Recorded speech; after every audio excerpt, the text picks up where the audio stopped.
tudo bom? E hoje finalmente eu vou postar para vocês a minha aula de História do Brasil, a primeira aula. Quero avisar que eu não postei antes porque a minha internet teve várias quedas e eu não estava conseguindo postar vídeos no YouTube. Então, hoje nós vamos falar sobre a história do Brasil. Vamos começar do começo, que é o começo das grandes navegações. Mas antes, eu quero esclarecer para vocês que nesse primeiro vídeo eu não vou falar do Brasil propriamente dito, mas eu vou falar de todo o contexto que cercou o porquê que as grandes navegações foram iniciadas. E também eu quero explicar para vocês que a história do Brasil não tem como você a compreender se a desgrudar da história da Europa. Porque o Brasil em si, entendido como território, ele só foi conhecido através das grandes navegações europeias. Bom, então, gente, primeiro eu vou colocar uma pergunta a vocês. Por que navegar? Por que os europeus resolveram enfrentar um mar cheio de perigos, terras desconhecidas, onde eles imaginavam terríveis monstros comedores de gente? Porque eles quiseram deixar a terra firme, a terra segura e também todo o litoral conhecido. E aí, gente, por quê? Eu vou dar 4 motivos para vocês. Primeiro, é a busca por rotas comerciais com o Oriente, onde lá no Oriente eles poderiam comprar especiarias, também poderiam explorar minas de metais preciosos, poderiam comprar marfim, também conseguirem escravos, que eram produtos comerciais bastante lucrativos, e também era uma forma de fugir do monopólio exercido pelas cidades italianas de Gênova e Veneza sobre os produtos que vinham do Oriente. Um outro motivo era a busca por novas terras e também pelas minas de metais preciosos, o que significava naquela época grande riqueza, porque você exploraria a terra por meio de plantações e também você conseguiria o ouro, a prata, que eram artigos de luxo e também eram os únicos metais onde os europeus conseguiam comercializar com os orientais. Ou seja, a Ásia, os orientais da Ásia, do continente asiático, né? Que aí a gente entende China, Japão e Índia. Um outro motivo também era o projeto civilizador católico, um projeto catecista mesmo. Você tem que entender que no contexto inicial das grandes navegações, que foram iniciadas lá no final do século XIV e início do século XV, você está deixando a Idade Média. Você está lá no finzinho da Idade Média, baixa Idade Média, onde a Igreja Católica tem forte influência. Então, havia esse ideal civilizador de levar o ideal católico e cristão para todo mundo e de forma a mostrar que o jeito europeu de se viver, o jeito europeu de ser ser humano era o jeito correto, era o jeito que Deus queria na Terra. E mais uma, a questão de herança dos nobres. Os nobres que herdavam, os nobres detentores da terra e das riquezas, eles costumavam ter vários filhos. Naquela época, gente, as famílias eram enormes, tipo, para mais de 5 filhos. E quem era o herdeiro de todas essas riquezas quando o pai morria era o filho mais velho. Isso mesmo, filho, o homem mais velho. Aí sobrava uma renca de nobres, sem terras e sem posses. Isso você vê muito claro na Inglaterra, mas esse é assunto para outro vídeo. E o que sobrava? Essa renca de gente que sim era nobre, porque eles eram descendentes de nobres, mas eles não tinham direito à herança, não tinham direito à terra. E a terra naquela época era fator de riqueza e de poder. Agora eu vou falar um pouquinho mais sobre o contexto europeu que cercou todo esse assunto das grandes navegações. Como eu já havia dito antes, vocês tinham o contexto da Baixa Idade Média, mas também unido à expulsão dos muçulmanos que eram conhecidos como mouros da Europa, principalmente da Península Ibérica. E o que a gente tinha na Península Ibérica? Que países nós tínhamos na Península Ibérica? Aliás, nós temos até hoje esses países na Península Ibérica. Temos Portugal e Espanha nessa península. O outro contexto eram as guerras territoriais, as disputas por terras para definir fronteiras. E eu vou dar como um bom exemplo a Guerra dos 6 Anos, ou melhor, a Guerra dos 100 Anos, que foi um conflito entre a França e a Europa por territórios. Essa guerra ela foi importante para a França porque ela ajudou a definir os territórios franceses e também a consolidar o Estado francês, a monarquia francesa, e fomentar o nacionalismo francês. E também foi uma guerra que produziu uma heroína, uma heroína de guerra, mulher, o que era muito raro naquela época, a Joana d'Arc. Também esse assunto para outro vídeo, que eu vou falar lá pra frente. Outro momento a gente conversa sobre a Guerra dos 100 Anos direitinho. Mas uma coisa que essa guerra provocou, e não só essa guerra, as outras guerras por disputas territoriais, elas provocaram a destruição das rotas territoriais para o Oriente. Um atrabancamento mesmo, porque num território em guerra é muito arriscado você sair numa caravana para estabelecer comércio com o Oriente. Lembrando que as rotas comerciais antes das grandes navegações eram feitas por dentro do continente, a pé mesmo, e também explorando o mar Mediterrâneo. O mar Mediterrâneo, ele banhava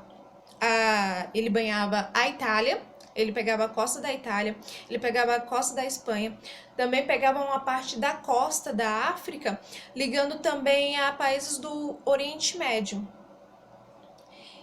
E também você tem o contexto da peste negra. O que foi a peste negra? Uma pandemia, mas uma pandemia muito mais terrível do que a pandemia de hoje, porque naquela época, não que o Covid não seja terrível, né? Contextos diferentes, mas aqui naquela época morreu muita gente e a pandemia durou longos anos. A peste negra, ela demorou muitos anos para espalhar por toda a Europa, mas no povoado que ela chegava, ela era fatal, ela era extremamente contagiosa, porque as condições de higiene eram péssimas na Idade Média e o pessoal convivia com sujeira, com animais dentro de casa, com animais domésticos, porcos, galinhas, com ratos, e o rato e suas fezes eram o transmissor da peste negra, aliás, a pulga do rato. E a galera lá vivia pouquinho, porque, enfim, né? Pouca higiene, Europa, frio, quase ninguém toma banho, muita gente pobre. E era fatal. Aliado a uma medicina muito, muito ruinzinha, muito, muito primitiva, muito precária. Bom, gente, e mais uma coisa. As jazidas europeias de metais preciosos, elas estavam esgotadas. Então, todos esses motivos cercaram a vontade dos europeus de descobrirem novas terras. Mas o principal motivo, o primordial mesmo que vocês têm que ter em mente, é a busca por rotas para o Oriente para comprar especiarias. Então, gente, quem foi o primeiro país no mundo conhecido daquela época que resolveu se aventurar pelos oceanos, buscando essas novas rotas comerciais? Foi Portugal. Portugal teve motivos muito específicos para ser o primeiro país a iniciar essa expansão. Primeiro, Portugal foi o primeiro país a se unificar politicamente numa monarquia, graças à Revolução de Aves que colocou aquela dinastia ali no poder. E segundo, Portugal também foi o primeiro país a expulsar os mouros.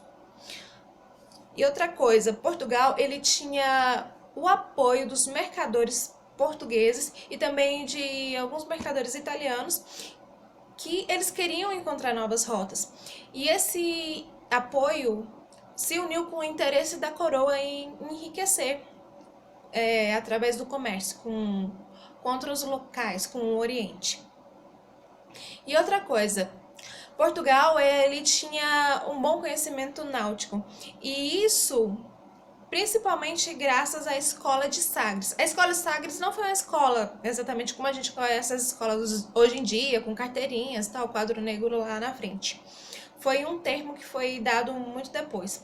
O que era essa escola de Sagres? Ela era uma série de reuniões que acontecia na casa do infante Dom Henrique, que era o filho mais novo do rei Dom João. Nessas reuniões que ocorriam na casa do Dom Henrique, que ficavam em Sagres, na região de Sagres, lá em Portugal, nessas reuniões se reuniam aventureiros e se reuniam pessoas que tinham conhecimentos em navegação. Desculpa, gente, a minha luz falhou aqui. Reuniam pessoas que tinham conhecimentos em navegação e entenderam o céu, né? A se orientar pelo céu, que me fugiu o nome, astrônomo, se eu não me engano. E também reuniam bastantes comerciantes. Isso possibilitou conhecimentos náuticos que ajudou aquele país a construir tecnologias voltadas para a navegação. E uma grande prova disso foi a criação das caravelas, que eram barcos mais velozes e resistentes que conseguiriam atravessar as correntes dos oceanos sem se quebrarem todos. E então, vamos para a próxima parte do vídeo. E eu já vou falar um pouquinho sobre as rotas que Portugal tomou. Portugal, ele começou as suas navegações. Ele estava super empolgadão, porque tinha conseguido tomar Ceuta dos mouros. A região de Ceuta ficava bem grudadinha lá em Portugal. Ela ficava no Marrocos. Os portugueses conseguiram ir lá e dominar aquela região e estabelecer comércio lá. E super empolgadões com isso, eles resolveram contornar a costa toda da África. Por exemplo, imaginem aqui, gente, aqui tá Portugal. E aqui, bem próximo, é toda a costa da África. Aí você começa do Marrocos e vai descendo. Você passa pela Mauritânia, pela Libéria, pelo Gabão, pela Angola. Vai descendo até a África do Sul. Tava muito fácil para Portugal fazer isso. Você tem que levar em conta que Portugal era um país marítimo, então era facinho. Ele tava com a cara pro mar. Era só pular no marquinho, puf, e navegar. Então, os portugueses tiveram a ideia de contornar toda essa costa africana para chegar até a Índia e estabelecer o comércio. Essa ideia de contornar a costa ficou conhecida como périplo africano, que é a costa africana que os portugueses contornaram nos seus barquinhos. E nesse projeto de contornar, eles foram conquistando várias ilhas ao longo que ficavam próximas da costa da África. Dentre essas ilhas eu posso citar Madeira, Cabo Verde, Açores e também tem São Tomé e Príncipe. Então, eles conquistaram isso mas só que eles não fizeram isso toda uma vez. Foi um processo que durou muitos anos mesmo. Foi do século XIV até o século XV, final do século XIV até o século XV.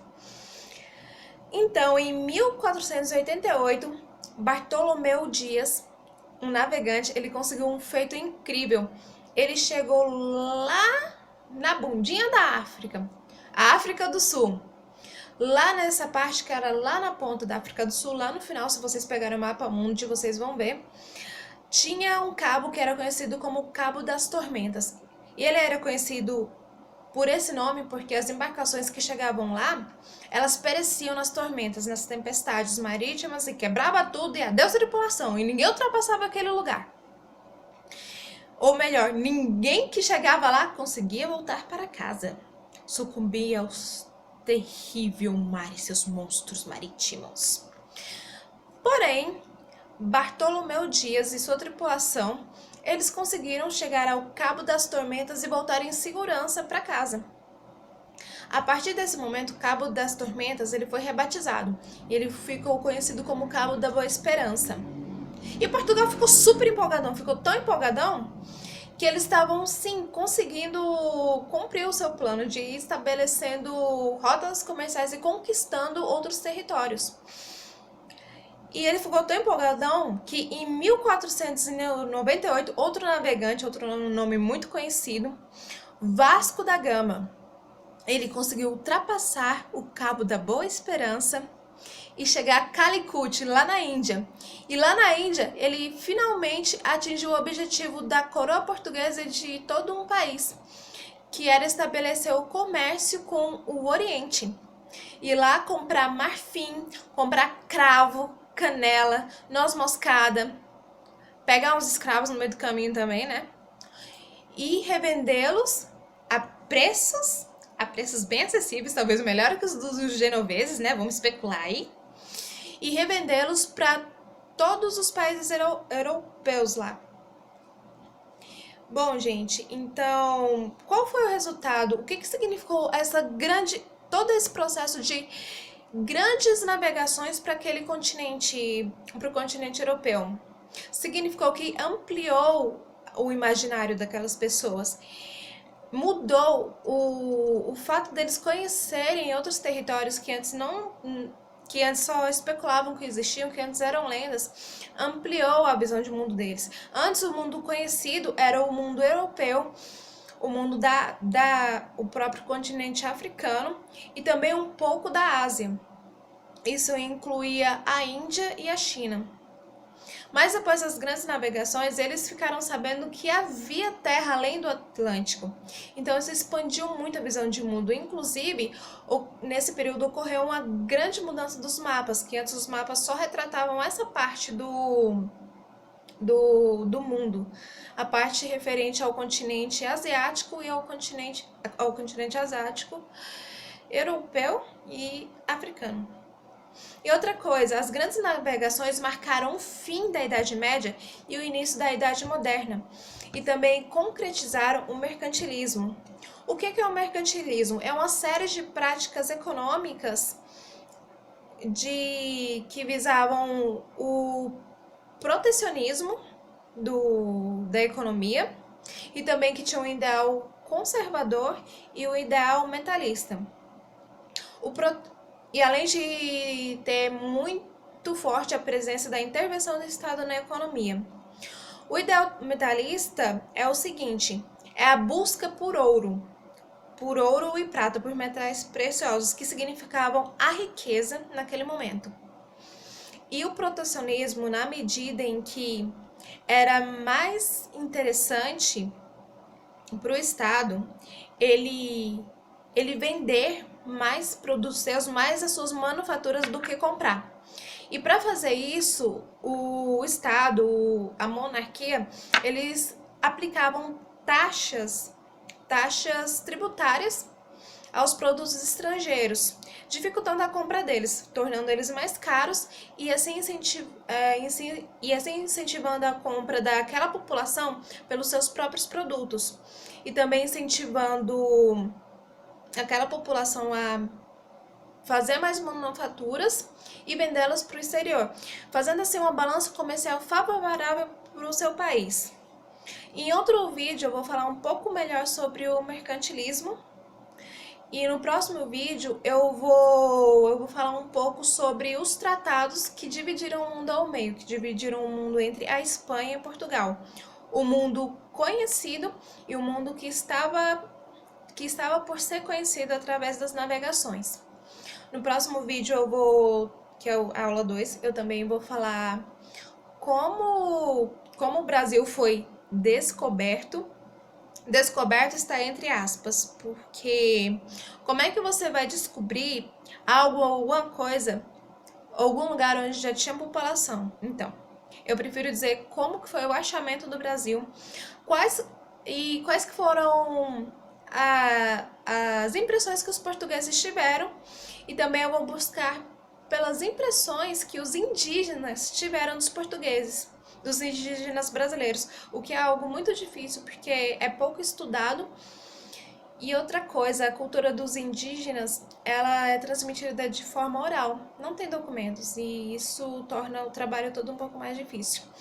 E se tudo der certo e o vídeo não ficar muito grande, também eu vou falar um pouco sobre as lendas indígenas dos brasileiros, dos indígenas aqui, da nossa terrinha, porque a gente conhece tanto, mas tanto, as lendas europeias, os mitos de criação europeus, greco, romano, nórdicos, até do Japão a gente conhece, mas a nossa história a gente conhece muito pouco. Então, gente, esse é o primeiro vídeo. Espero que vocês gostem. No outro vídeo eu vou tentar melhorar, enfim, vou melhorar gradativamente, vídeo a vídeo, enquanto vou produzindo. É um projeto novo e eu preciso comprar algumas ferramentas também, o que vai demorar um pouquinho, né? Agradeço a quem assistir, aceito e quero comentários construtivos, curtidas, que curtidas incentivam pra caramba. Até o próximo vídeo, gente. Obrigada. Me acompanhe, então a gente se vê no vídeo 2, sim, que eu vou falar da bula intercoétera, do tratado e do tratado do de Tordesilhas. Vou falar do descobrimento do Brasil propriamente dito. E se não ficar muito longo, falo sobre a lenda e o mito de criação dos indígenas, tá? Beijo, tchau, vejo vocês na próxima aula e muito obrigada para quem assistiu, porque eu tô super empolgadona com esse projeto de história do Brasil. Até mais!